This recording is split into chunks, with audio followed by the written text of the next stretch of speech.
Long time ago, in the humble kingdom of Lumora, lived a woman named Miriam. Life had not been kind to her. She was a widow left alone just 3 years after the birth of her only child, a boy named Zion. Miriam worked day and night, taking whatever jobs she could find, washing clothes by the river, or sometimes fetching water for coins. No one else wanted to aid. It doesn't matter how hard or humiliating the work was. Everything she did it for her son's sake. Zion, however, had grown into a young man full of arrogance and entitlement. At just 22, he barked orders at his mother and treated her sacrifice like nothing. While Miriam broke her back, Zion spent most of his time drinking, gambling, and showing off. Many in the village whispered about Miriam, calling her a curse.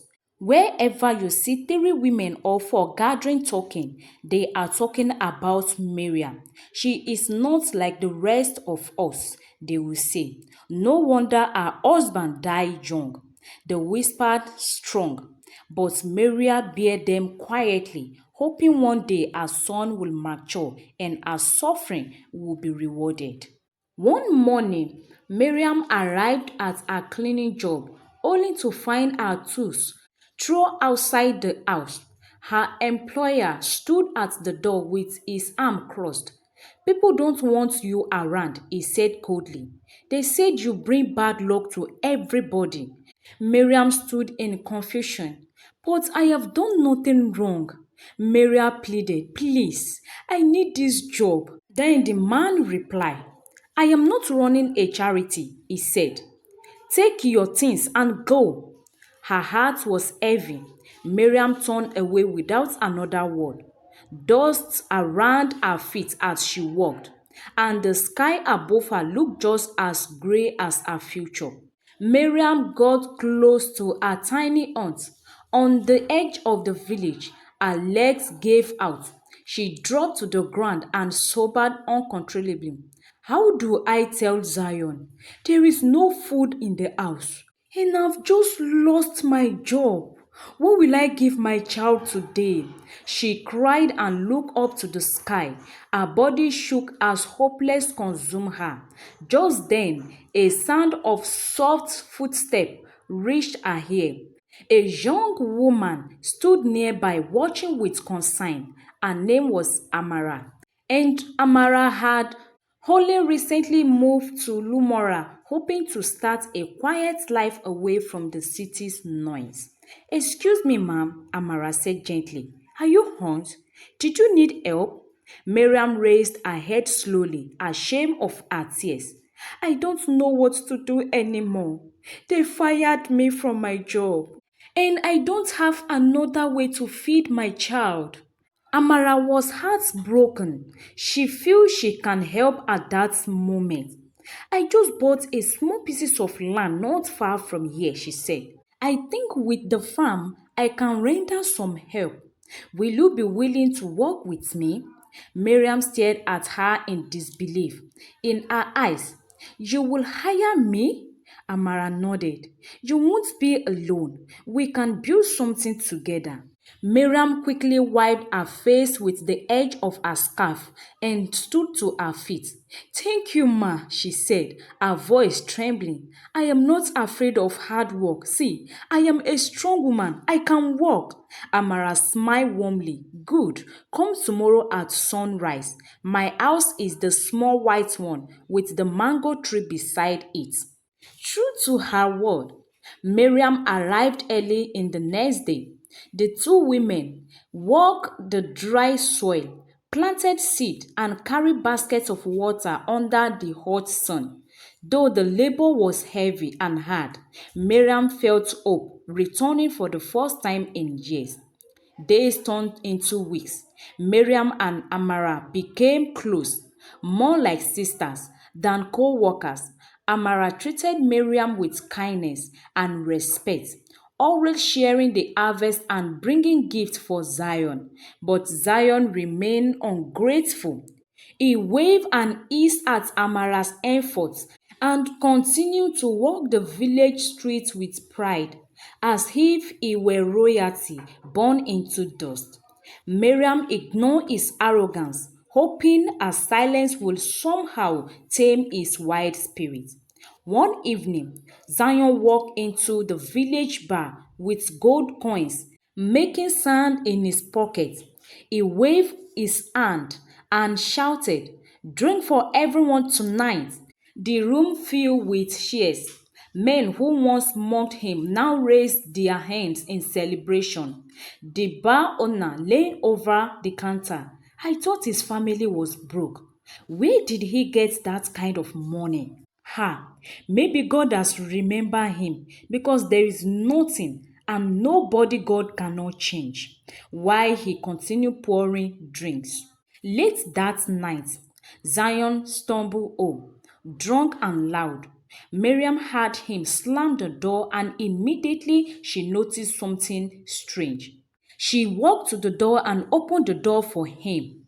Her heart skipped a beat. She rushed to the clay pot, hiding behind the cupboard where she had stored Amara's money for the new land she planned to buy. The pot was empty, her breath caught in her chest. "No!" she screamed. "It was her savings.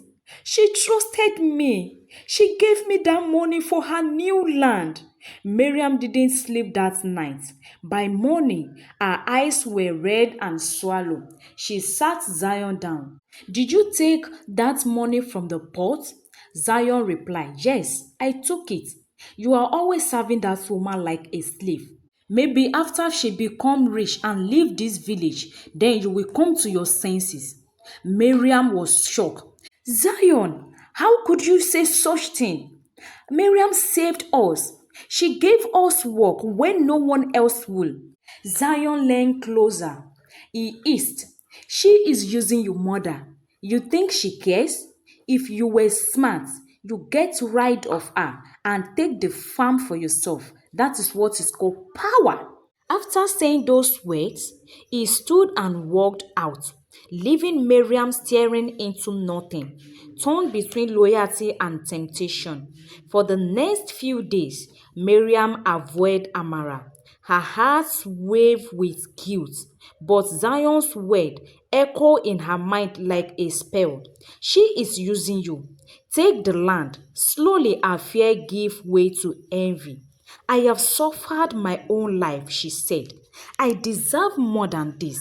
One evening, Miriam invited Amara over for dinner. She cooked a rice stew, seasoned with her finest spices and one deadly ingredient. Amara arrived with a smile, bringing a basket of fresh cassava. "This is for you, and it smells amazing in here," she said cheerfully. Miriam forced a smile. "Come and eat." They laughed and talked as they ate together.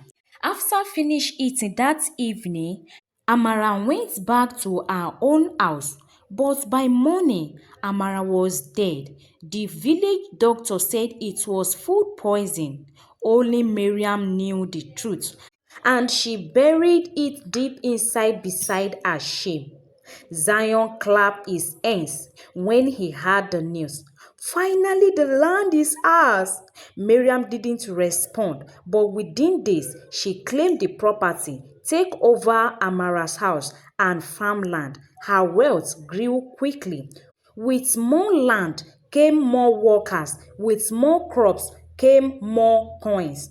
In less than a year, Miriam was the most powerful and rich woman in the village of Lumora.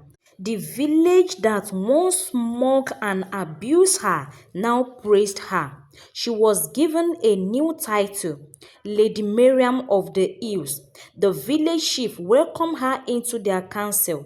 She dressed in fine wrappers, sat on a design chair that looked like a throne, and employed guides who bowed whenever she passed. However, As her pockets enlarged, her heart became strong like a stone.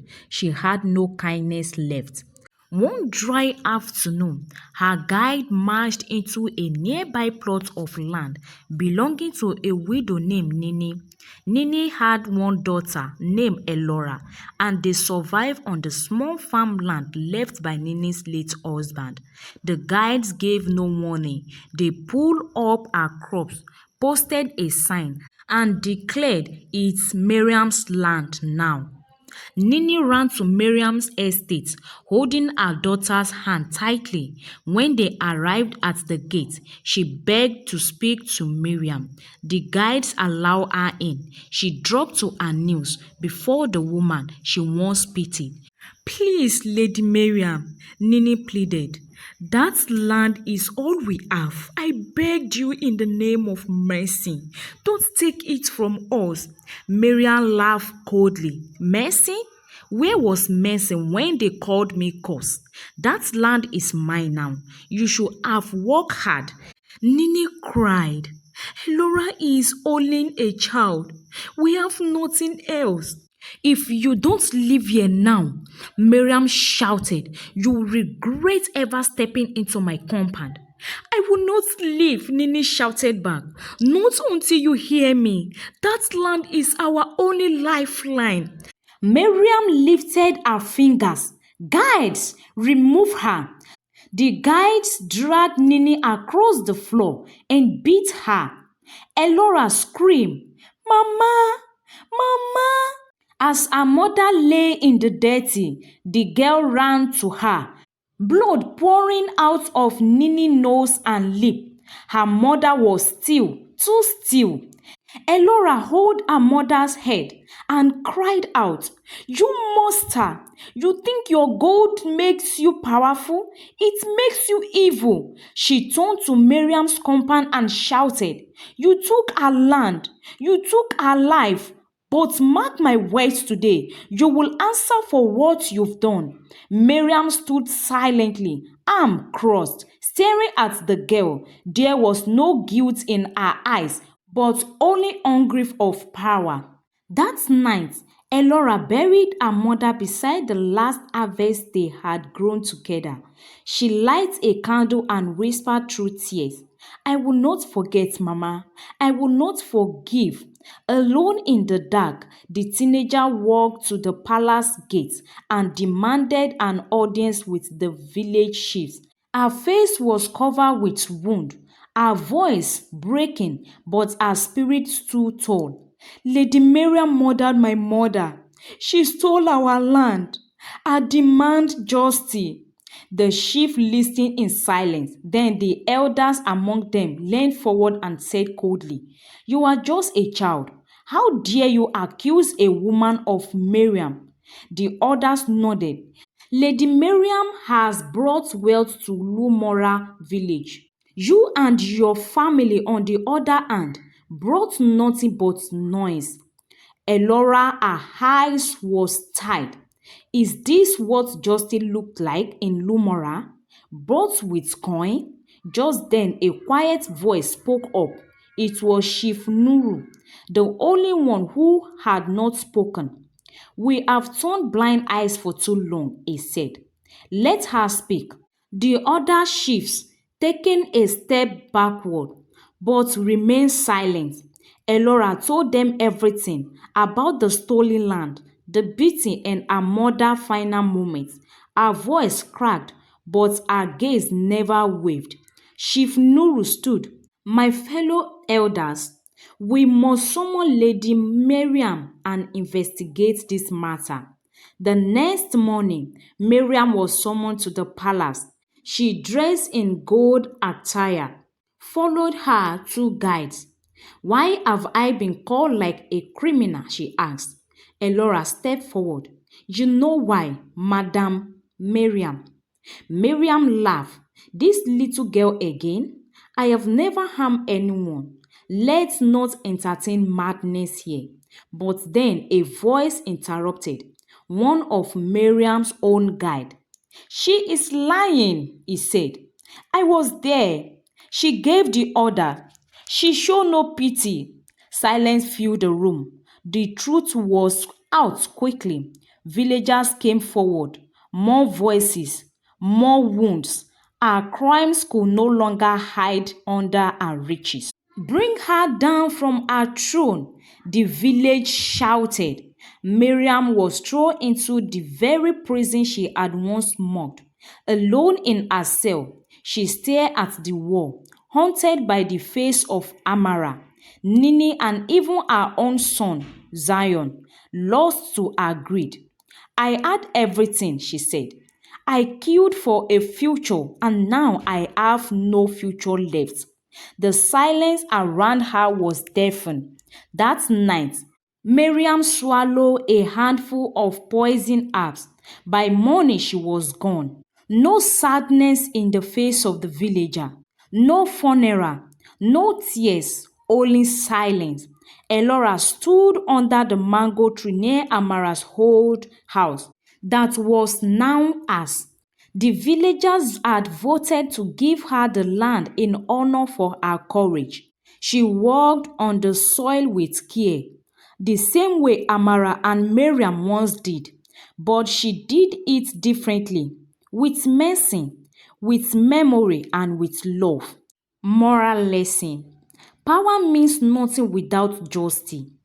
Greed built empires, but only love sustained them. In the end, all is vanity unless rooted in truth. So, bestie, thank you for watching this video with me. Kindly share your thoughts with me in the comment section. What lesson did you learn from this story? Share this story with your loved ones, and please subscribe to this channel if you've not done so by now. Until I bring another story your way. See you in my next video. Bye.